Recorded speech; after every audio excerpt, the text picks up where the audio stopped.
Good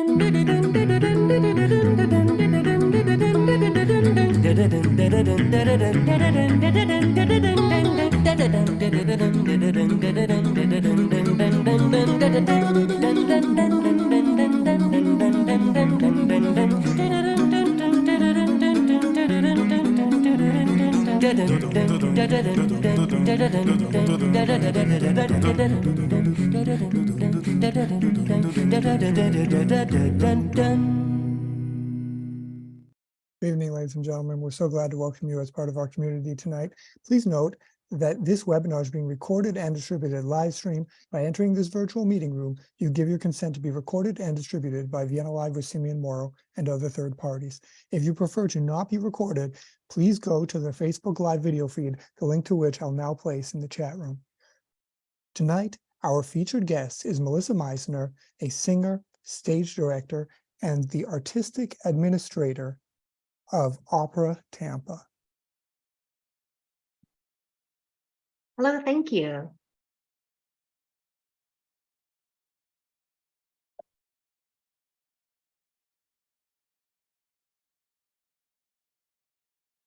While everyone is singing Oklahoma, I get now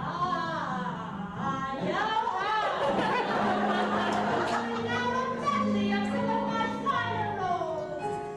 The hills are alive, the sound of music.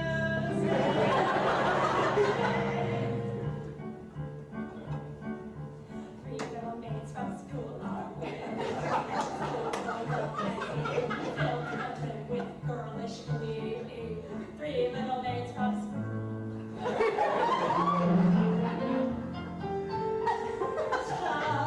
Touch me, so easy to please.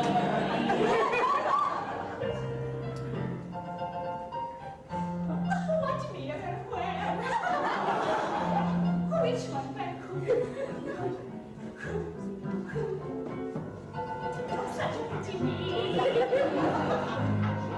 Such a pretty me. Please hold up your. Welcome, Melissa. Thank you so much. That's a very silly song that we just played there. So, Thank you for playing it. So Melissa, tell us a bit about yourself and how you got involved in Opera Tampa and about that video. So I'm from Tampa, and I studied music. That Opera Tampa had not existed when I went off to school, but when I came home from school, there was this brand new opera company there, and I started to sing in the ensemble there and doing sort of smaller parts, and then I got sort of noticed by other opera companies in the area and started doing work. And actually that video is from a fundraiser for St. Pete Opera that I did several years ago.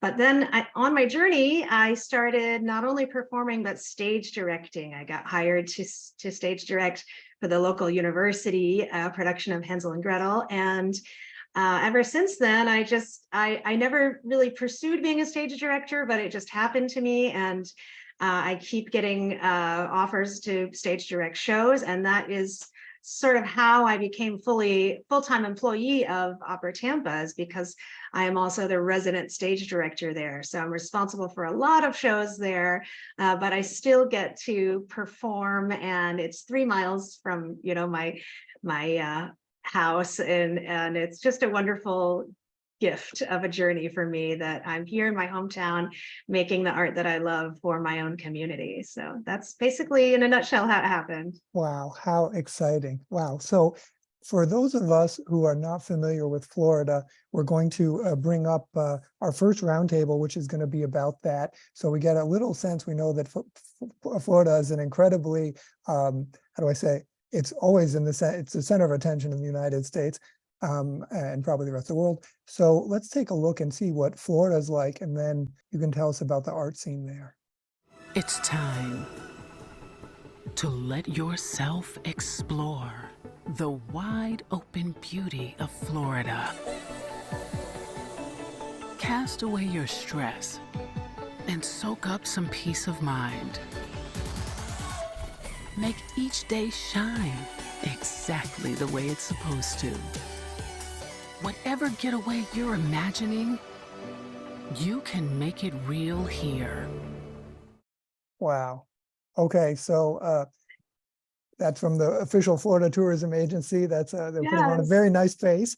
So tell us, Melissa, according to Britannica.com, Florida is the fourth largest U.S. state by population, with over 22 million residents, larger than New York State. And concerning cultural life, quote, Florida's universities, museums, and educational television stations provide broad programs in continuing and adult education. Several cities maintain symphony orchestras, and there are a number of major performing arts centers that host concerts, Broadway shows, and other events. So, but that was not really the focus of that other video. It was mostly beach and sun. Tell us about this incredible state of Florida. Yeah, so that's interesting that that Florida focused advertisement is focused on the reasons why people visit here, which is that we have beautiful, white sandy beaches all the way around the state. We do have amusement parks. Disney World is there, but many others have sort of followed suit in the area. So we do have a lot of visitors here. And so you don't think of the arts necessarily when you think of the beach and amusement parks. But we also have a lot of people that retire here, and a lot of those people are coming from all over the country and all over the world, and they want the culture that they're accustomed to in maybe Rochester, New York, or wherever they happen to come from. And so we end up having several, believe it or not, opera companies. We have actually in our area in Tampa, I can think of 5 just off the top of my head, right within a 2-hour drive from where I am. And you mentioned performing arts centers in Tampa, which is where we are. We have the largest performing arts center in Florida, and it's actually the second largest in the southeast of the United States, only just a bit smaller than the Kennedy Center. So it's a huge venue with 6 stages. We have a professional orchestra that plays, and actually they have sort of a rotating schedule with 3 of the performing arts centers in the Tri-City Tampa Bay area, which includes St. Pete, which is a cultural haven, and Clearwater, Florida, which of course is sort of the touristy beach place, but you'd be surprised. There's also a lot of culture there too. So I think we have sort of hidden gems in that regard. Wow. So that is pretty exciting. So things have changed a lot, as you said, since you went to school. And you came back to Florida and you saw, wow, this is really starting a new chapter. As you said, you've got a lot of people coming from the northern states who bringing that old world culture, I guess you could say, with them. So now let's go on to Opera Tampa. We're going to see a video about Opera Tampa and what it's all about. So Melissa has given us this excellent, fantastic video that we are very privy to see. I don't think others have seen it yet. Here we go.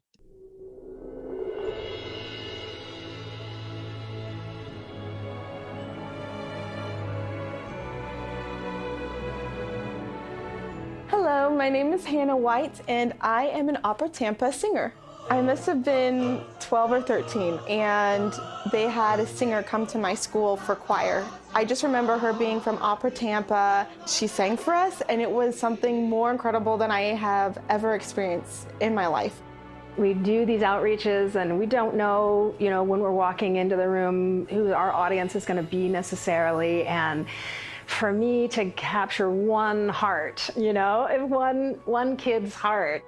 I had never heard people sing like that before, so it really opened my mind to the possibilities.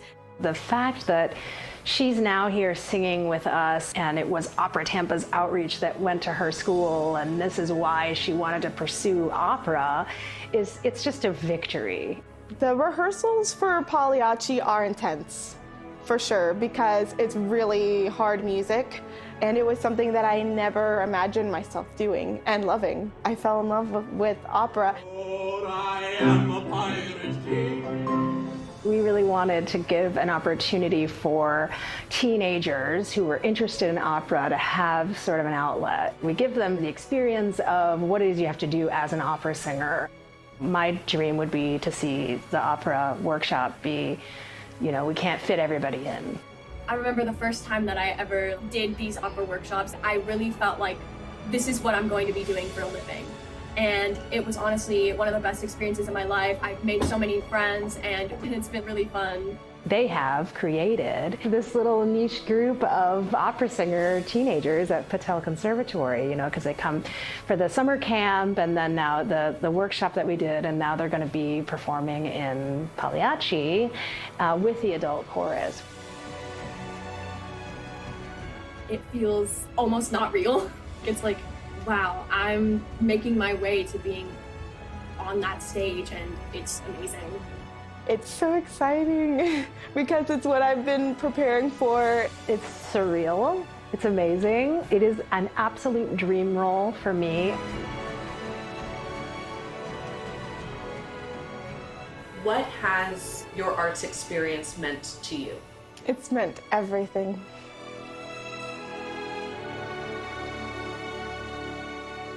Okay. Wow.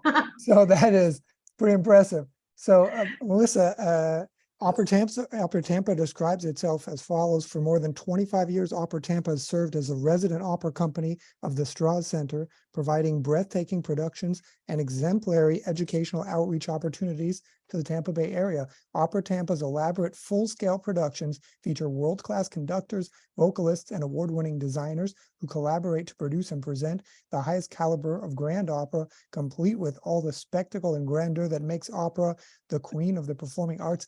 Here in that video we saw did not focus on these grand opera productions that are kind of outsourced to, how do I say, people outside the community. It's really made of the community. Tell us all about Opera Tampa. So this is my favorite subject. So thank you for asking. Yes, we do the grand opera. We do three, and we produce it ourselves. A lot of the talent comes from other places. If there's not a singer in our community that can handle, like, say, Norma, we did Norma last season. And that's an extremely challenging role to sing. And that's not somebody that we had in our community that was able to perform that role. So we hired someone from outside of our community. And we do that often for our main stage productions. But we try to hire as many local singers as we possibly can for those as well. But that's sort of our grand opera, and that's sort of what opera, some of our audience, our traditional constituency, let's put it that way, wants sort of that grand opera experience. But we find it important to maybe water opera down a little bit too, so that we can sort of gain a new audience from our local modern 2023 Tampa community. And so we also do some smaller projects that we devise ourselves that are either like a condensed version, we call it fun size opera, where we do sort of all the greatest hits from a show,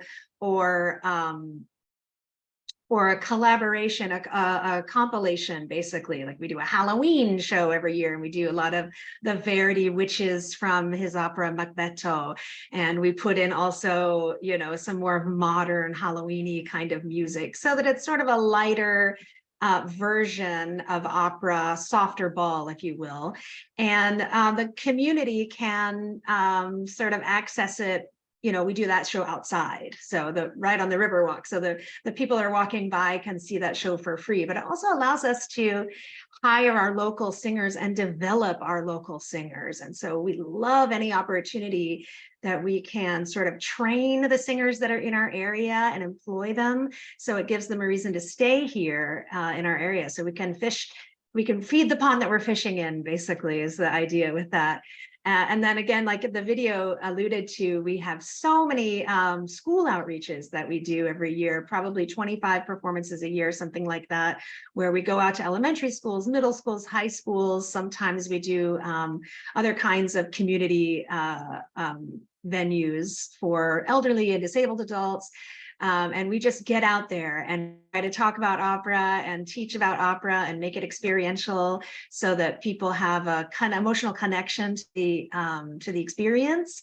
And that will help them maybe just open the door a little bit to opera in their lives, and try to just sustain the art form a little bit. And but we also want to be relevant to the community. So we have a lot of huge, diverse Hispanic community here, lots of Spanish speakers in our area. So we do an entirely Spanish show of just zarzuelas, and that's coming up. That's our very next show, actually, in September.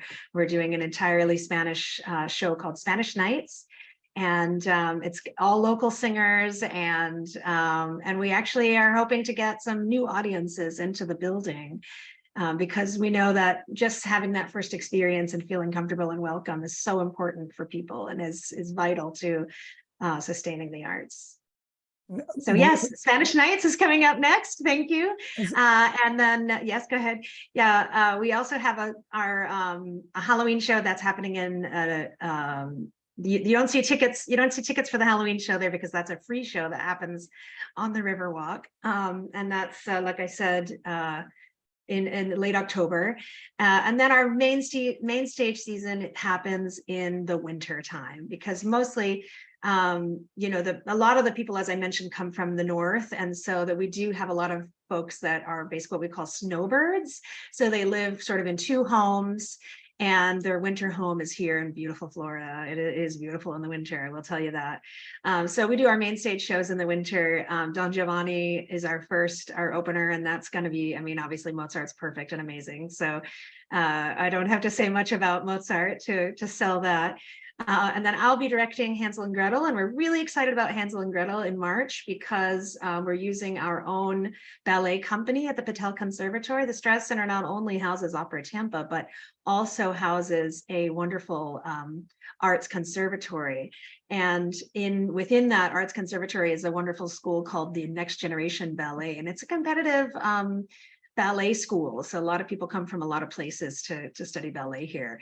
So we'll have some ballet dancers from that school for that show. And La Traviata, we're closing with the Desert Island Opera for a lot of people. This beautiful Verdi story, obviously classic opera. So we kind of hit both. So we do the sort of big titles, well-known operas that we've seen 1,000 times. But maybe it's your first time, so we have to kind of present those, because they are the nuggets that keep the art form alive. But we also try to find new things and different things to show people and teach people and just to enjoy. And so tell us a little bit about that, Melissa. How so do you see a kind of a collision coming where these people who want the professional, perfect opera just to listen to, as opposed to the people from the community getting involved? Do you see that at some time that might become a problem, or do you see that eventually one group is going to win out? No, I don't think so. Actually, it's sort of what happened with COVID. And I know that there's a lot of other opera companies that are, everybody had sort of similar experience during COVID, right?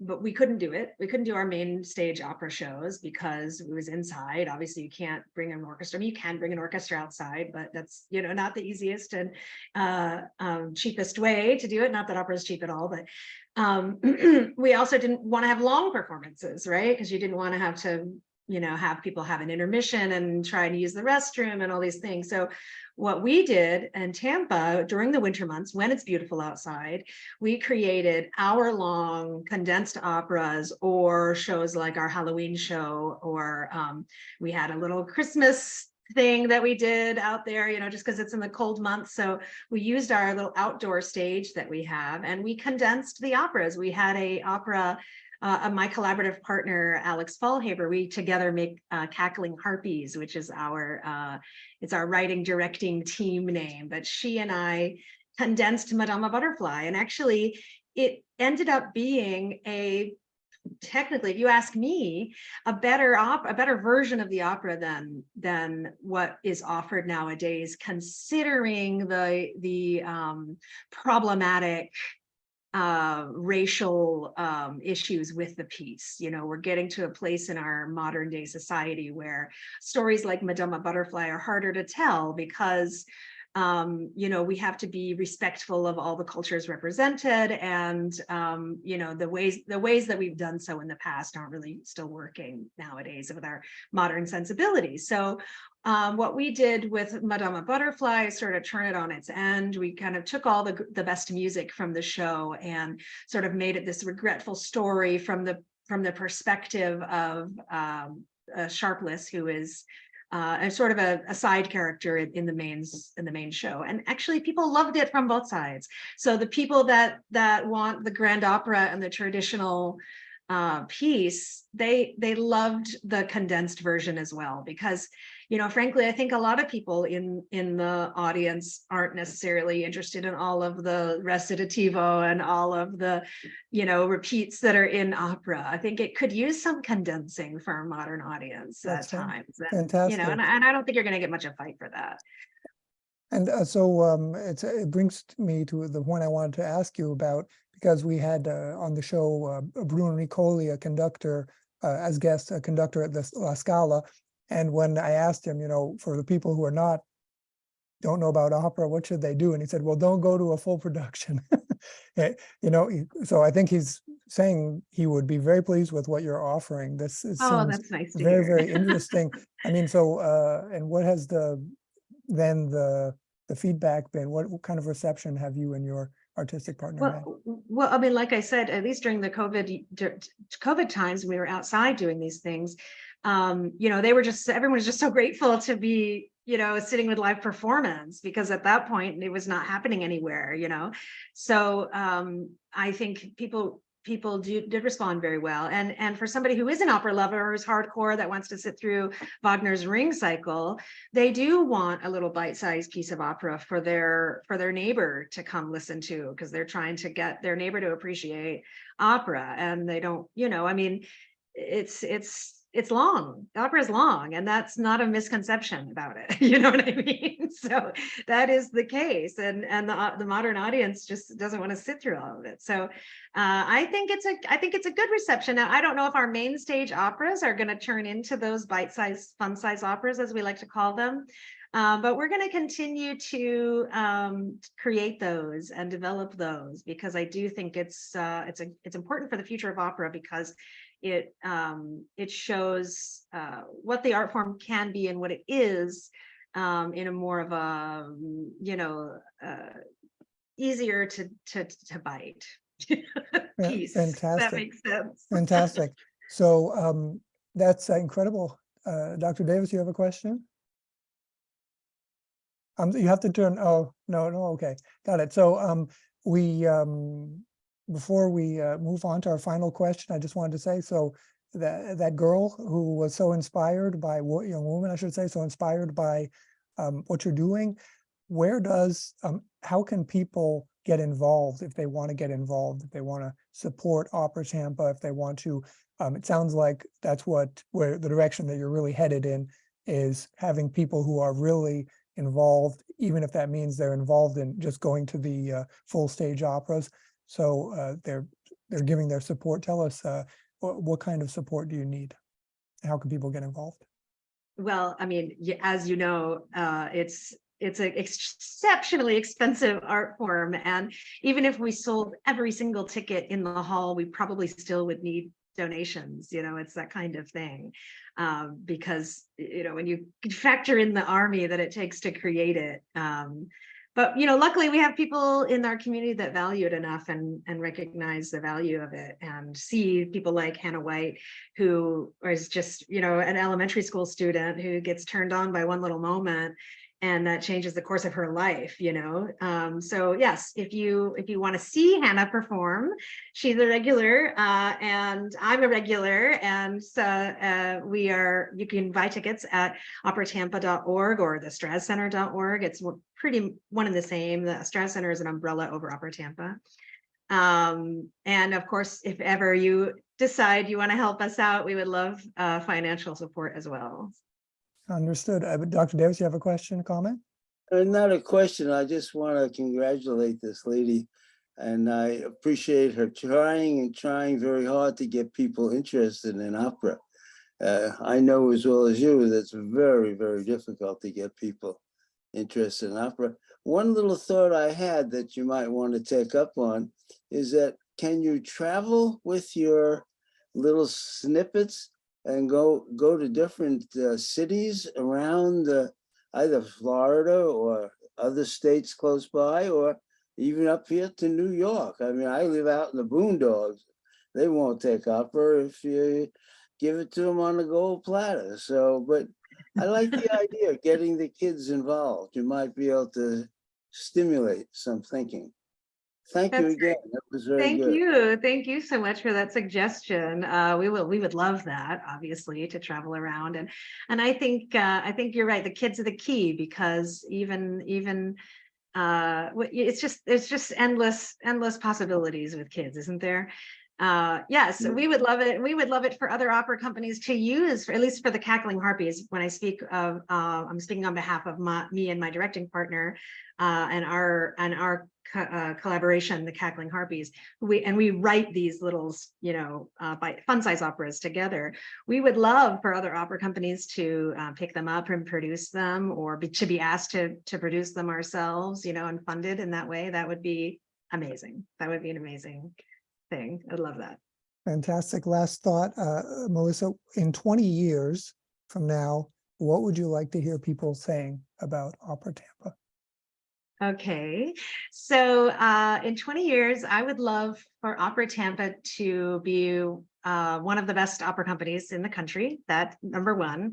But more importantly to me, and personal to me, is I would love for Opera Tampa to be a training ground for young singers, and for Tampa to be a place where people can go and have sort of an artistic haven to develop and grow. And maybe they don't have to live in such hard cities as they do in the pursuing arts now, but maybe they can do it in the south of the country as well. And it'd be here in Tampa, where we have this beautiful facility and a wonderful support for the arts. So that would be my wish. Fantastic that it comes true. So Thank you. thank you. So let's see how we can stay in touch with Melissa. You can go to strazcenter.org/Opera Tampa if you would like to see what they're up to.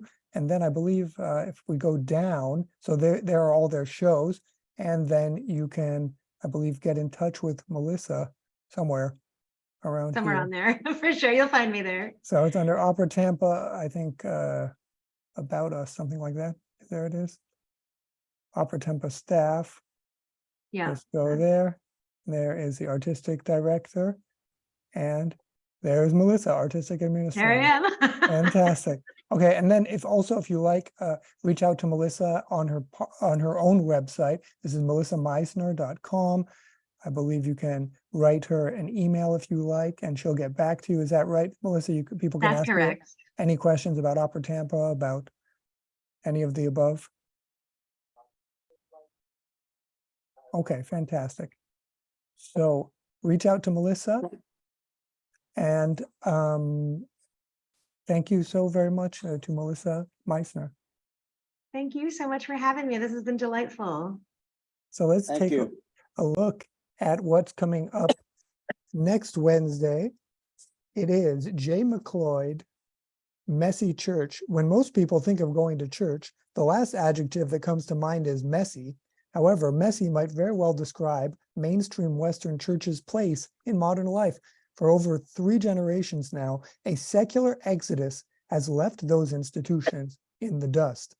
Today, buildings and congregations that less than 100 years ago were at the center of municipal pride are decrepit and unfashionable.